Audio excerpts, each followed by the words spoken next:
I'm Larry Heikkila. I've lived in Norman since 1978. We moved down here to finish up school. I didn't end up finishing up at that time, but stayed here. The reason I'm running is because I was displeased with the way that mayor and council were working together and working what seemed to me to be against the citizens. And so I want to take that idea of the conflict that we have and turn it into calmness and do some things for the city that would help us get common goals resolved. So you've been here since '76. You've been a city staffer. Prior to you were a long-time city staffer. So what influenced you to get involved in local politics, and why now are you running from there? I've been involved in local politics since I got out of the service. Basically what I did was work for other people's campaigns. Ground guy, knocking on doors, hanging signs, do whatever was needed for other people's campaigns. We were looking for a mayor. We couldn't find a person that was outwardly trying to do anything to change the way that Norman was. So we sat down, and this is a group of us together. Sat down, we were done with campaigns, and we talked about it, and it came to be my lot, basically, that it was time for me to run. I never really intended on doing anything. I'm retired, and my job should be going fishing and playing golf, doing those kinds of things. But it's more important to me now to spend my time for the benefit of the people of Norman. So how would your experiences as a former city staffer shape your approach to leading as mayor of Norman, if elected? Yeah, it adds depth. Just like any occupation or any trade or anything else, it's all right to have book knowledge.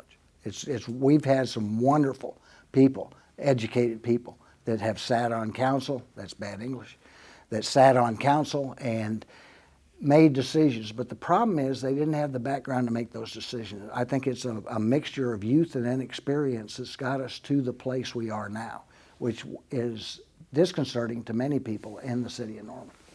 What place do you think we're at now that's disconcerting to people? A lot of argument, a lot of it seems like we're concentrating on issues that aren't issues for the citizens. We want to talk about stormwater. We want to talk about persons without homes. We want to talk about what's happening in East Norman. You know, how are developers and people who want to hold on to their land interacting and doing things. We don't seem to have any kind of conversations with each other to iron out some of these differences. And we've polarized, in my opinion, and that's not good. We can't polarize. We have to be able to talk. What would be something you would work on and try to do to ensure that Norman is no longer polarized? How would you try to bring the community together? A lot of it would go through committees. When we're choosing committee persons, you have to choose people, first off, that don't agree with you. You have to put them on committees, and you have to put the disagreeing parties on committees so that we can sit down and civilly have discourse and figure out an answer that maybe doesn't appeal to either side, but it's the best answer for Norman.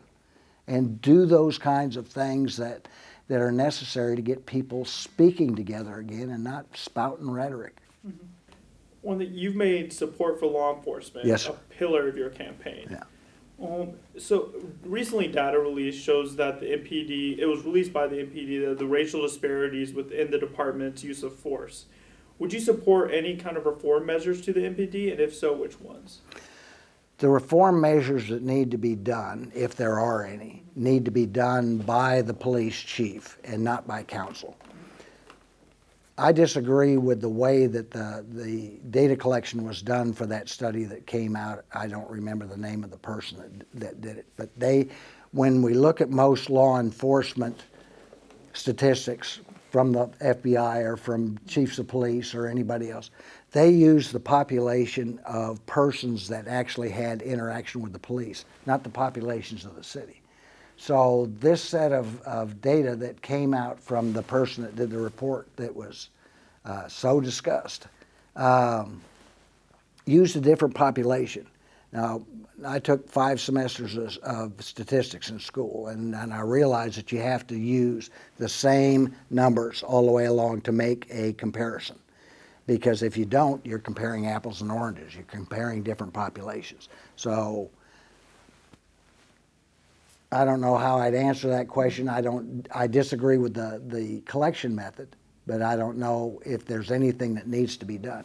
One of the things that was indicative of that being poor mathematics or arithmetic was that populations like the Native American population, there was very little interaction there. And this is Oklahoma. I mean, I don't know what the number is, but a great number of us have Native American heritage. Mm-hmm. They weren't even on the chart. Something's wrong with the data in there. So obviously there are people who are uncomfortable with the presence of police in Norman. What would you do to make them feel more comfortable around the police? How would you help them learn how to come to the point where you feel about the police, other people can also feel that way about the police? Captain Clements is doing a wonderful job in what she's trying to do and to have people understand what policemen do. Policemen in general. I'll give you a story. I came back from a deployment. This is 2007 or 8. Came back from a deployment, just got off the aircraft. I had taken my civilian phone and put it on my gear, and we're moving into where we're going to sleep that night. Cop calls me up.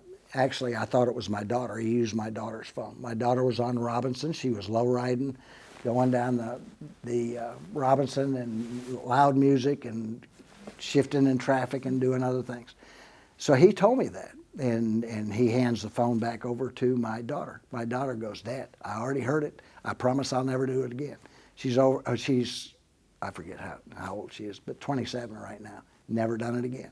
That kind of policing works to me, where a police officer can influence somebody's behavior to stay within the lines and within the rules and be able to get a good outcome. She wasn't hurt. She wasn't embarrassed. She wasn't anything. I would like for everything to be able to work that way. I'm cognizant of the fact that not everything does. Mm-hmm. And so what are some ways that you, if mayor, would help that? I would like to have more. We had an event at the Sooner Mall where people could come out and talk to police officers and interact with them around their gear. I think a lot of their gear makes people nervous around them. They're dressed in uniform, they have firearms, they have all kinds of other stuff, and that is intimidating to some persons. If there's a reason that some group is intimidated, I'd like to know what that is. What specifically scares them about it? And then we can address it directly, because a general fear of police officers in general, bad English, a general fear of police officers we want to get rid of, but I don't know exactly what to do because I don't know exactly what the fear is. Yeah. So I think one of the big fears right now is especially after George Floyd's death. Yeah. A lot of people of color, black people especially, mm-hmm. feel that they are targeted by police and statistically killed at higher rates by police officers. What would you say to kind of, are there reform measures that could be put in place to maybe hinder police officers killing black people at higher rates? Or do you think maybe it's something that, how would you work that? I'd work on that with the statistics for the city of Norman. Mm-hmm. Are more persons of color injured by police officers in the city of Norman? That's all we can control. Mm-hmm. What happens in Minneapolis, what happens in Chicago, is relevant to us, but it's not directly there. If there's a way to bring those groups, persons that are arguing about those groups, and civilly speak about what scares me, what doesn't scare me. I think that would be one good way. I think Captain Clemens will come up with some more answers because she is a professional. Mm-hmm. She understands that at a better depth than I do. Yeah. One thing this council has been working on is, I know this was in the budget that was passed this past year, Mhm. is the mental health crisis response teams. Do you think that is something that you could continue to fund if elected as mayor, and not taking away funding from the police department, but having these alternatives? So maybe if someone's having a mental breakdown, a mental health team responds to them. What is your views on that? My view is that mental health belongs to the county and to the state. We need to do everything we can to support those kinds of things, but the city itself is not mandated to take care of mental health. There are already crisis response teams that the sheriff has, and from what I understand, they're very professional. They're wonderful people. There are some things in mental health that I would like to take care of that don't seem to be on the docket now, and it doesn't just have to do with those persons who have problems with police or have problems with homelessness or those things. What about a way of being able to work with the county and their mental health people to get the general anger gone from the general population? What kinds of things can we do? I know in families we do trips and do stuff like that. We can't do that with the whole town. But it would be nice to have more discussion about some of the fears that people have. I think television is one of the worst things that ever happened to human beings, and things just get ginned up that shouldn't be ginned up. Yeah. And so you mentioned homelessness. Yeah. Obviously, that has been an issue for all of Norman. A lot of people on both sides, they have their opinions on homelessness. What is your, how would you help deal with the homelessness that we're seeing across Norman? First off, with dignity. Every person on this planet deserves dignity. Take those persons that can be helped, that want help. What I hear from the police officers is that sometimes we offer help and they don't want to do that. And that's nearly 60% of the calls.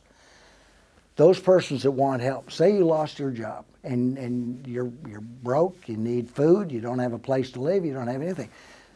Let's get you to a place that we can fix you for a little bit, get you started back on your feet and get you going. Obviously, it's not the case in your case, but what happens if you needed a GED? Could we hook you up that way? What happens if we seem to need CNAs all the time? What happens if we could work something with the the tech center anymore, and get those people where they can be self-supporting, dignified citizens of Norman. Those persons who have addiction problems, let's help them find. I mean, AA has a multitude of meetings, and there are other things that we could do. If that approach doesn't work, what can we do to end addiction for a lot of people? It may be a housewife. You know, not everybody has to be a homeless person to be an addict. Those persons who don't want help, those persons who are doing crimes, doing other things that happen. I got an email from a lady who went to the, what's it called, a Friday Art Walk. It's got another name, Second Friday Art Walk or something like that. She brought her daughter down to the art walk to look at the stuff and just have a good time. Two homeless men made comments that made the mother and the child both very nervous, and they had to leave that art walk and didn't get to spend any money, didn't get to do anything. Mm-hmm. That kind of behavior, those persons need to be dealt with by police to be able to go somewhere else, wherever it is. They don't need to be downtown doing things. People who are panhandling at gas stations, people who are bothering people while they're running or bicycling or doing things like that. We need to be able to move in this town anywhere we want to at any hour of the day and feel safe. That would be the ideal, and I'd like to get as close to that ideal as we could. But the basis for everything is the dignity to allow those persons with whom the police interact have the dignity to be able to make effective choices in what happens to them, if they can. If they're breaking a crime, making a whatever. Yeah. Yeah. That makes sense. So kind of to our next topic is one of your big issues is with the council. They took $865,000 away from the police. That kind of spurred this recall effort. It did. Against them. Did you support the recall effort I this did. year?